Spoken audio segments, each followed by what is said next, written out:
Oh, le téléphone sonne. Il doit y avoir quelque chose d'urgent à 23 h. Sauf que tous les gadgets de la maison sont silencieux. Oh non, ce sont tes oreilles qui font des leurs. Tu peux aussi entendre des sifflements, des bourdonnements et même des rugissements. Mais tout ce bruit ne provient pas d'une source extérieure. C'est ce que l'on appelle les sons fantômes. Ils peuvent se produire dans une ou deux oreilles en permanence ou de temps en temps.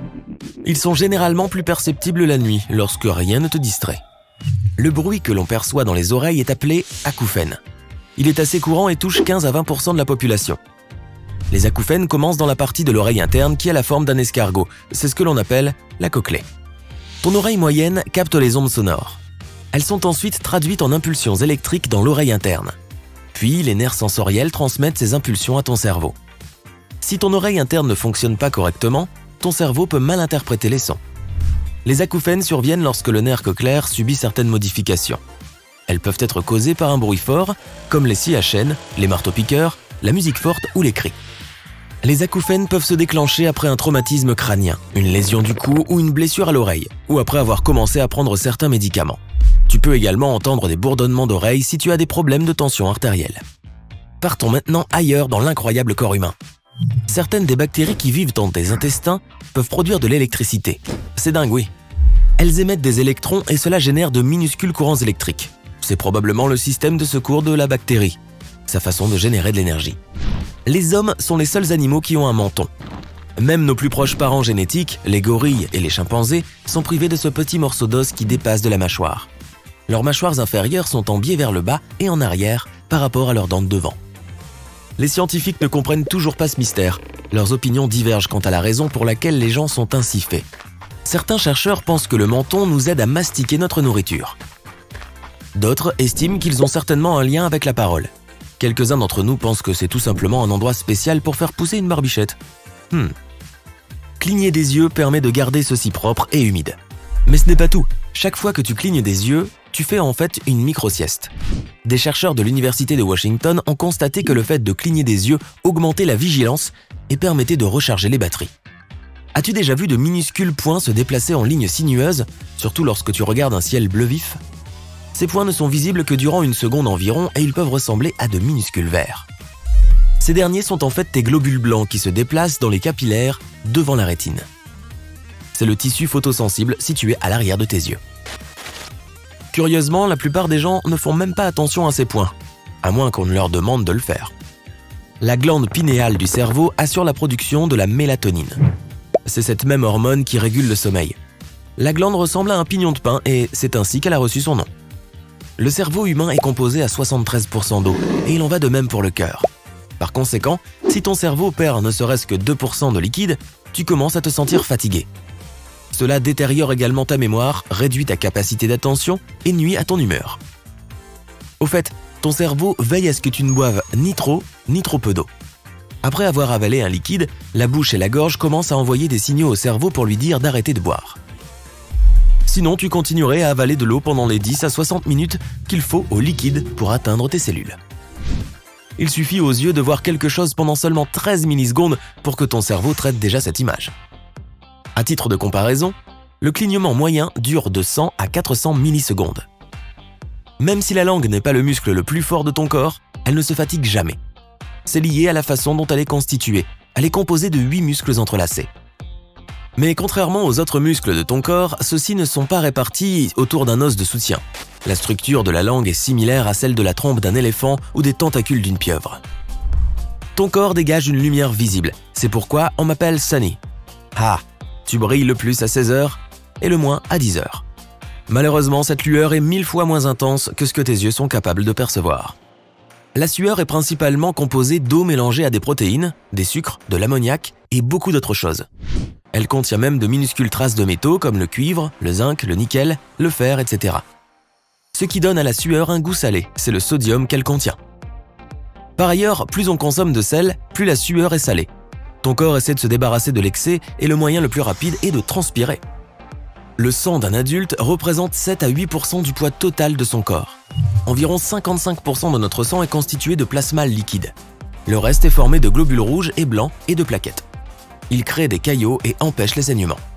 On ne peut pas avaler et respirer en même temps. La nourriture que tu ingères et l'air que tu inspires descendent d'abord dans la même partie de ta gorge. Un peu plus profond seulement, le passage se divise en l'œsophage, pour la nourriture et le liquide, et la trachée, pour l'air. En avalant, tes voies respiratoires se ferment automatiquement.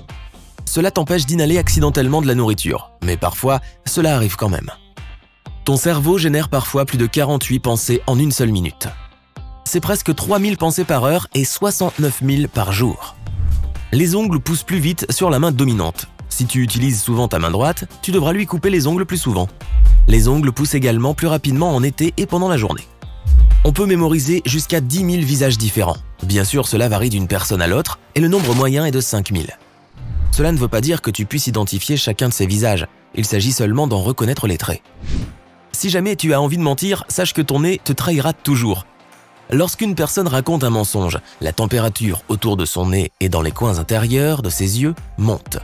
Ce phénomène est connu sous le nom d'effet Pinocchio. Les femmes ont à la surface de leur langue davantage de papilles gustatives que les hommes. C'est l'une des raisons pour lesquelles 35% des femmes et seulement 15% des hommes sont des super goûteurs. Ce sont des personnes qui ressentent les saveurs plus fortement que les autres. Les dents sont la seule partie du corps qui ne peut pas se soigner elle-même. Mais l'émail dont elles sont recouvertes est l'un des éléments les plus résistants du corps humain. Les battements de ton cœur se synchronisent souvent avec la musique que tu écoutes. Si un morceau présente une augmentation continue du volume ou du tempo, comme le rock, il peut faire accélérer ton rythme cardiaque. Certaines musiques classiques font baisser le rythme cardiaque et la tension artérielle. Ce phénomène touche tout le monde, des musiciens professionnels aux amateurs et aux mélomanes. Le corps humain compte entre 2 et 5 millions de glandes sudoripares. La sueur qu'elles produisent est de 2 types différents, la sueur de stress et la sueur régulière. Ne va pas suer comme un vieux porc, la sueur causée par le stress contient des acides gras et des protéines. Et la sueur normale est principalement composée d'eau, de sel et d'un tout petit peu d'autres substances. Il peut arriver qu'on se brosse les dents trop profondément et durement. Cela peut user l'émail et rendre les dents très sensibles aux aliments froids et chauds. Si tu marchais dans une même direction 12 heures par jour, il te faudrait environ 800 jours pour faire le tour du monde. Et n'oublie pas de porter des bottes en caoutchouc pour quand tu traverses l'océan. Si l'acide de ton estomac rentrait en contact avec ta peau, il y aurait de fortes chances pour qu'il y fasse un trou. Tout cela en raison de l'acide chlorhydrique. Ce type d'acide est incroyablement puissant. Il peut facilement dissoudre certains métaux, par exemple le magnésium ou le zinc. L'acide chlorhydrique est le principal composant de l'acide gastrique que ton estomac produit. Il protège notre système immunitaire et élimine les virus et les bactéries présents dans les aliments que nous mangeons.